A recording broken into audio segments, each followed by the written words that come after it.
Jack, this is a very generous offer. You really need to consider signing these papers. The sign says private property. Open this gate right now, Jack. We have a legal right to access this property. Remove this chain immediately. A new subdivision had grown up beside Jack's land, complete with its own homeowners association. But Jack had never joined it, signed its rules, or surrendered any rights to his ranch. One Saturday morning, Karen Whitmore arrived with several HOA residents behind her. She walked straight toward Jack's gate as if she already owned the place. Karen explained that the HOA wanted to inspect the road along the property line. She spoke with absolute confidence, assuming Jack would simply comply. Jack didn't argue or raise his voice. He simply asked, "Karen, exactly what gives your HOA authority over my property?" For the first time, Karen hesitated. The homeowners behind her started realizing that this might not be the simple inspection they expected. Jack showed them the property boundary documents he had kept with his ranch records.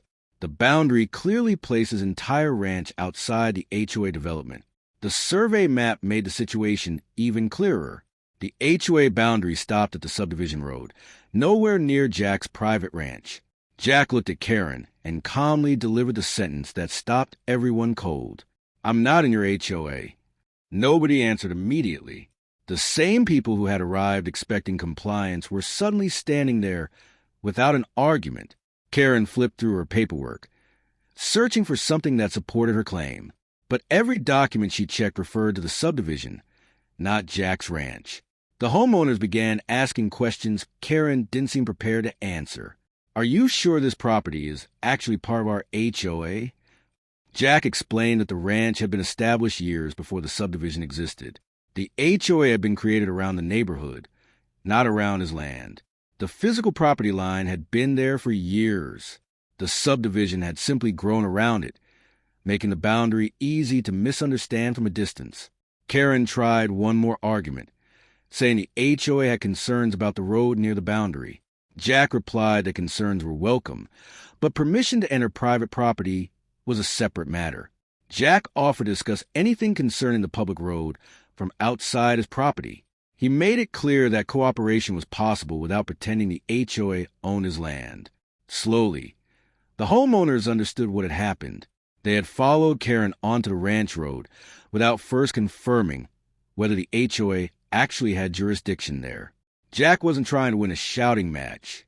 He simply knew where property ended and where the HOA's authority began. Karen finally realized she had made a serious mistake. The homeowners who came expecting her to lead them were now questioning her judgment. One by one, the homeowners began heading back toward their vehicles. The confrontation was ending, not because Jack had threatened anyone, but because the facts were finally clear. Before leaving, one homeowner stopped and apologized for confusion. Jack accepted the apology and reminded him that clear communication could have prevented the entire situation. Karen finally turned toward her SUV without another demand. Her entire approach had changed from absolute confidence to quiet embarrassment. Within minutes, the road was quiet again. Jack closed the gate, looked across his ranch, and felt a familiar peace return. That evening, Jack rode across the property like he had done countless times before. The ranch was still his home, and nothing about the day's confusion had changed that. The following evening, the HOA held a meeting to discuss what had happened. This time, they started with a property map instead of assumptions. The board confirmed that Jack's ranch was outside the HOA boundaries. The homeowners finally had a clear answer. HOA rules did not automatically extend to neighboring private property. A few days later, Karen returned, but this time she came with a completely different attitude.